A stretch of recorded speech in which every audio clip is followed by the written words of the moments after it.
If I gave a fuck what y'all think I would be doing this? Welcome to the FMFU podcast, the podcast that's from me, for us. Vulgar but true, real and never fake. I'm your host, Reese, and I've got a lot of shit on my mind today, so let's get into it. Happy Friday, people, and welcome to an all-new exciting episode of the From Me For Us podcast. You know, I'm finally convinced that as much as I'm truly aging like fine wine, certain days I wake up and I definitely feel like I'm getting older, bro. Last Sunday, I'm in the house minding my business, doing my normal Sunday cleanup, chill day shit, get my mind right, get things ready for the week, the normal routine I do on Sundays, unless I have some plans to be outside. But the evening time comes and man, out of nowhere, like my damn shoulders start hurting like really fucking bad. And it threw me off because like I wasn't doing anything strenuous. I didn't have any gym activity that day. I was really just chilling. Like the most I did that day was pick up a controller and play the game. But that has nothing to do with the shoulder. So the pain was just getting worse and worse. And to think about pain like that, like when it comes out of nowhere, it makes you a little nervous because you didn't do anything. So you're thinking to yourself like, oh shit, like, is this something internal? Like that's mad serious. So the pain got worse as the night went on. Like I had to end up getting like some icy hot, like reluctantly take some painkillers. Ultimately, I had to get a hot pack and try to keep it on my shoulder because I couldn't sleep throughout the fucking night. Like this shit was hurting so fucking bad. Like I couldn't even brush my hair for real. But ultimately, after a couple of days of icy hot, some Tylenol, taking some days off from the gym, I'm back feeling okay. I'm glad I'm good, but it does make me always question myself as to like, why was I in pain? And is it something for real? Or is this just a product of nigga getting old syndrome? I will say that to say this, like people will say like, oh, you're getting old. And like, we typically look at this as a slight, but I think you should always look at this as a good thing because even though as you get older, and your body starts to ache more and maybe you start to look or be shaped differently, there's a lot of people who didn't make it to your age. So we should probably really be appreciative of the fact that we are the ones that did make it. This is why birthdays should be celebrated grandly every year. The other thing about getting older is that once you get to a certain point, I think you truly start to just not give a fuck anymore. This is why our grandparents used to say whatever they wanted to say, and there was really no repercussions for it. That's the one thing that I feel like is going to be a big benefit as an urban millennial, because as we get into our older age, we're going to actually be able to truly practice that sacred art of not giving a fuck and just saying what we want. You can even see it in people like LeBron James. Now that he's 40, he's definitely not giving a fuck anymore, which includes finally addressing motherfuckers who have been critical of him for at least 20 years. So the other day, during the fourth quarter comeback against the Knicks, LeBron decided in the fourth quarter to get up off the bench, go over, and approach Stephen A. Smith. People couldn't fully hear what was said, but Twitter has like professional lip readers. So people were saying what he said based on what they were lip reading, and it was around the topic of his son Bronny. We got a little bit of confirmation that this was true during the Boston game when LeBron was talking to Richard Jefferson, and you could overhear him saying, Stephen A. made a comment about, I'm coming to you as a father. He said that was crossing the line. Because it's LeBron, it's Stephen A. Smith, it's really just a state of, a lot of the conversations we've been having with face of the league talk and criticism of the athletes. This is really just honestly a continuation of that. So of course, with this happening, all the Twitter think pieces are either like, oh, he shouldn't have said it, or, oh, he should have said it. And I will say this, it sounds like a majority of people are actually saying, good for him for finally confronting someone who's been critical of him for so long. Maybe not to a super extensive Skip Bayless degree, but still to a somewhat degree for a mere 20 years. I mean, 20 years of dealing with anybody saying anything and not saying nothing is super hard to fucking do, right? But the only reason he seemed to have said something was because something was said about his child. Now, part of the debate and back and forth right now also is, well, his son is a professional player. He deserves the criticism because of how he got into the league and any other excuses that are brought up. I say that to say, yes, as a professional, you will be critiqued for sure. But any of these sports channels, they aren't covering any other rookie player at all. Like the only reason they're covering this round 2 55th pick that still plays in the G League at times is because of who his father is. Why are we discussing the 55th overall pick? When's the last time we've talked about the number 1 overall pick?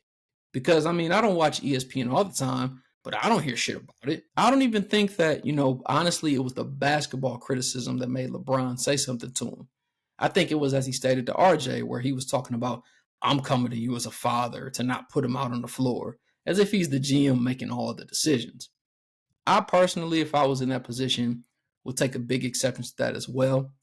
If you want to criticize me for my game because you're probably partly in Jordan's pockets and everything else, that's fine. But don't you dare criticize my parenting skills and plead with me as a father, especially when I'm doing everything right without any fatherly guidance growing up. And even if I do have the black nepotism or the black privilege or the power and will of might to put my son in a position, so the fuck what? We as a community so fucking backwards at times. We want the nepotism and we want to say things are unfair because the other people have the nepotism and the privilege. But once we get the nepotism or the examples of the nepotism, we criticize the fucking nepotism. So for me as someone who's a father, I feel that point of criticize me on what I do, but leave my parenting skills out of it. I may not be your favorite scrum master, let's just say, based on occupation. But if I'm able to make some type of connections to get my son into some type of job, I'm going to do it the same way that Tom, Joe, Bill, Jerry, Jim, whoever the fuck else would do it for their kids. That doesn't necessarily mean that my son should get more coverage than any other rookie or more of an up and up in said job. Or it doesn't necessarily mean that they should get any more NBA privilege or more privilege in said job either. But I'm going to do whatever the fuck I can to continue any black privilege or leverage I have or black nepotism to help keep my kids in a position to succeed the same way as anybody else would. And I don't think that should be criticized. Or should you be on TV pleading me as a man and a father not to put my son in positions because you're such in the other man's back pocket that we have to push these crazy conversations and narratives. At the end of the day, if we're going to plead as fathers, don't criticize me for using my privilege to get my son in the league when the other guy who you love so much, son, is hitting cocaine and eating fruit with 50-year-old bitches. Stop it, man. So I was reading an article the other day, and it was discussing one of the Kansas City Chiefs wide receivers, Xavier, and it had said he was arrested. Because of what happened with Rashee Rice last year, I'm thinking, oh shit, here we go again. Them Chiefs receivers always getting in trouble. But then I started looking at some of the details, and I realized that Worthy was arrested, but he actually did nothing wrong. So upon reading further, the story has stated that, he has a fiance, he's engaged. And, unfortunately, he had a hunch that she was cheating on him. So he hired a private investigator, found out that she was. He asked her to leave his home, and she refused. So throughout the months or maybe even weeks of trying to get her out, ultimately, she called the police on him, and he was the one who got arrested. I think this is one of those scary parts about dealing with someone and a reminder that we have to make sure we're following a slogan that, I make it as a joke, but I'm serious, which is, choose your baby daddy or choose your baby mother better. Granted, they don't have kids, but it could have led to that. And if she's out here wilding, got caught, didn't take ownership, refused to leave his premises because that is his home, and then called the police because she wanted to get him arrested, that's just too much toxicity for one man to deal with. Imagine if he did end up having a baby with her. This could have went super far left. So I am glad to say that he was found innocent, although never convicted of a crime, but ultimately was let go. And this wasn't another attack on the black man for no reason. This kind of reminds me, and I can't remember how many years ago this was, but the Bow Wow incident. And there probably are others just like this. I don't know who he was with at the time. And I know we clown Bow Wow, whatever. But Bow Wow really is a legend. And even outside of that, that's beside the point. But I remember there was a story when he called the police on his girlfriend at the time. And the girlfriend had zero abuse marks on her or anything. But Bow Wow's head was scratched up and bleeding and stuff. And ultimately, even though he called the police, they arrested him. I think that's some crazy shit. It's kind of scary out here, man, because as a black man, when you think you kind of have to weigh the options and think about shit like that. It's for example, I talked about in the latest episode, I got that weapons carry license, right? It came in the mail, so I have it. So of course I carry at times, right? You're supposed to let the police know when you have a weapon on you, right? If you get pulled over, that's the law. You do the right thing. But at the same time, it's man, what if I tell them that and they just get so panicky, they just fucking want to shoot me, right? They fear us, so they're quick to want to shoot us. Even if they don't want to shoot us, they're going to be quick to want to arrest us, even when we did nothing wrong. So it just puts you in those situations that you got to just think about, like, what's the best decision to make for yourself. Even if you feel like maybe it isn't the quote unquote right decision, like case in example with letting an officer know if you get pulled over that you have a firearm. Sometimes even outside of stuff like that, when it's nothing you're doing wrong, sometimes part of making these decisions, making you have to think, is that maybe it's a decision to not call the police, even if the woman that you're dealing with is in the house trying to beat your ass, or she won't leave your fucking property. This shit is crazy. So I think we just have to be very careful. And this isn't just for the men, this is for the ladies as well. Choose your person correctly. You don't want to be in a situation where you got your shit together, you're looking for one thing, and the dude you're entertaining, he may be looking for that, but on the low, he might really be a homosexual because he ain't got his shit together. We got to learn to stop messing with the help and ultimately find that match that's going to help you elevate and not just be a fix-a-nigga or a fix-a-bitch.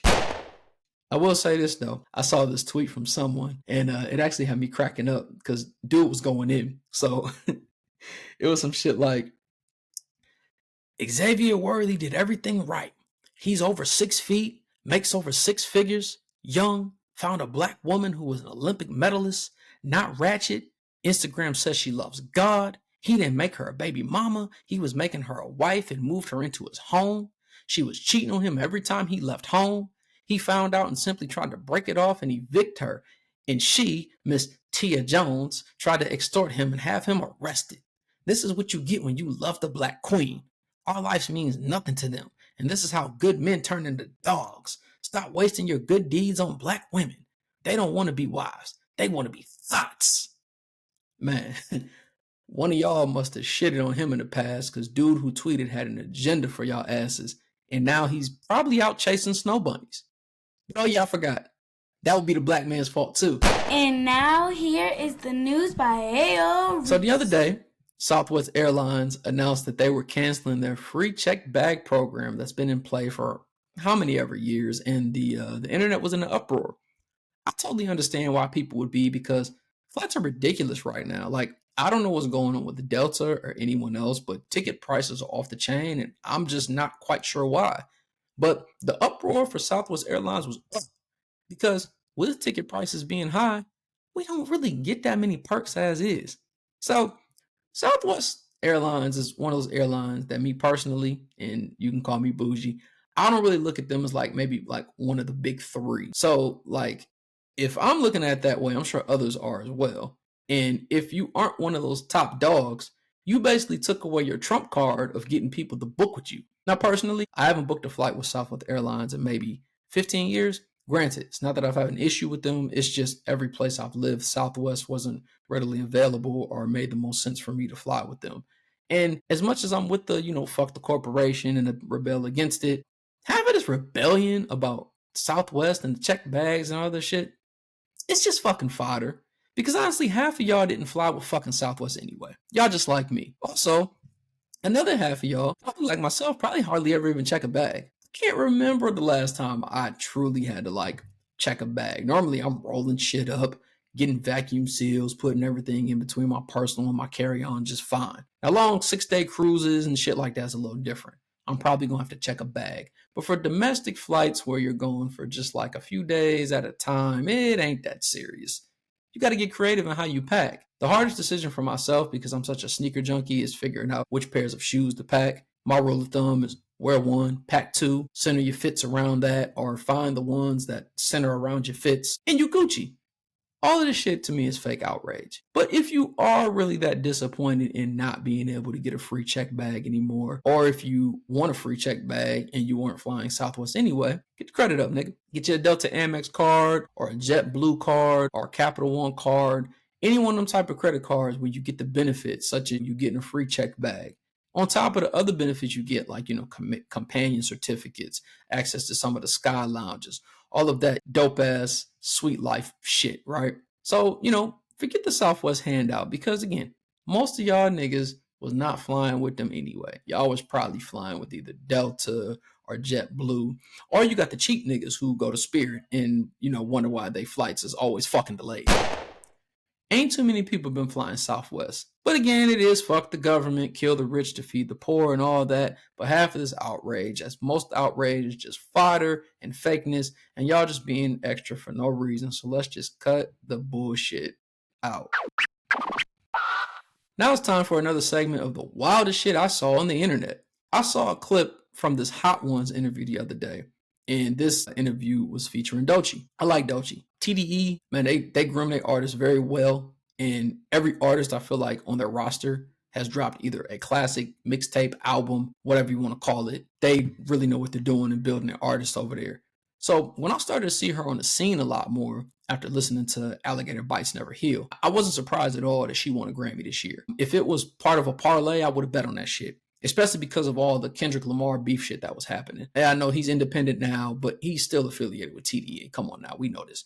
But anyways, it just seemed inevitable for her to get a Grammy. And now I'm seeing magazine covers where they're calling her Woman of the Year, even popping up in the dancing video with Will Smith and Tatiana Ali's her song Anxiety, and they doing the fucking dance and shit, all over the place. But there's this clip going around on Twitter from the Hot Ones interview that's called Fire. And basically she was asked, and I'm paraphrasing here, like, what's a red flag while dating? Shorty's reply is that the red flag was if a man is straight. I always try to find like a way to give grace unless it's like totally intolerable disrespect.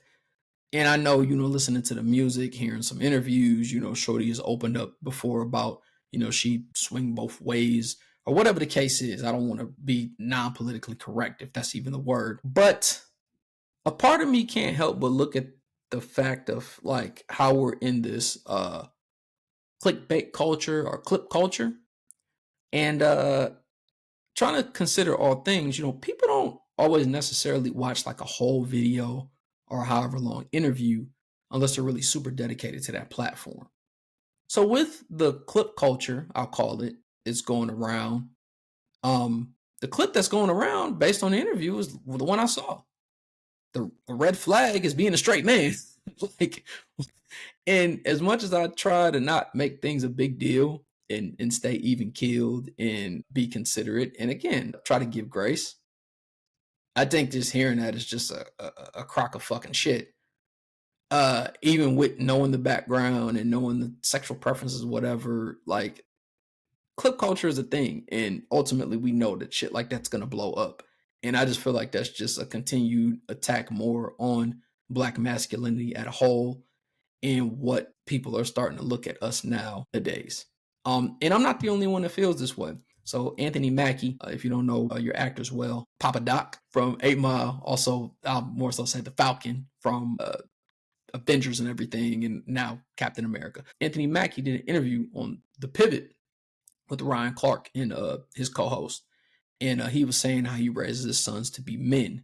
And he thinks that there's an attack on Black masculinity. So that's been all over the airwaves. People have been kind of going back and forth about that. Even the fact that he was like, oh, my sons will get Jordans, but when I leave, my son is the man of the house. And there's been a lot of fucking think pieces on that. But basically, bottom line, he was saying he thinks it's an attack on Black masculinity.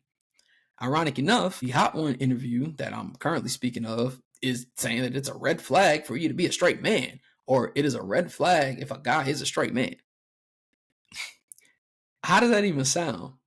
Like, I think even if that's something you truly feel, and give me grace if I didn't, because I actually didn't listen to the whole interview. So if there's some context I'm missing, please correct me. But again, we're going to base this on clip culture. So even if that's something that you truly feel, don't you feel like saying something like that? Wouldn't that kind of alienate a certain base of people who maybe listen or support you as an artist? I just feel like, as I said probably prior, it just seems like we always have to tiptoe around like all the others, like the alphabets, the Jews, any and everybody else when it comes to stating opinions or making things be said. But when it comes to Black men, man, people can just say whatever the fuck they want and like nobody bats an eye. And the crazy thing to me is that there's a Black girl saying this. And I don't know, it don't really sound off to you. I don't care who the artist is signed to just because it's TDE and that's Kendrick's old label and they're so pro-Black or whatever the fuck. Like, there's always agendas and shit on the low. I don't really care what nobody says. Like I just really don't think that I'm just gonna pound the fucking drum metaphorically just because somebody's signed some certain place where somebody else who comes off is supposed to be the most pro-black artist we used to be signed to. I just think that's weird. So I just think also, as well as granted, new artists, so it is what it is. And it's also got to consider, I'm sounding like a back in my day old nigga right now. My shoulder hurt, right? But I just think there's still got to be some type of responsibility had when making certain comments about certain things. I just think we need to consider that the same way we consider it of the alphabet folks and also other religions. I don't think, we shouldn't have this sort of attack on black men or black masculinity or straight men like it's a negative thing. It just seems like it's such an attempt to tear us down. And why do we need to attempt to tear us down, especially from the black men?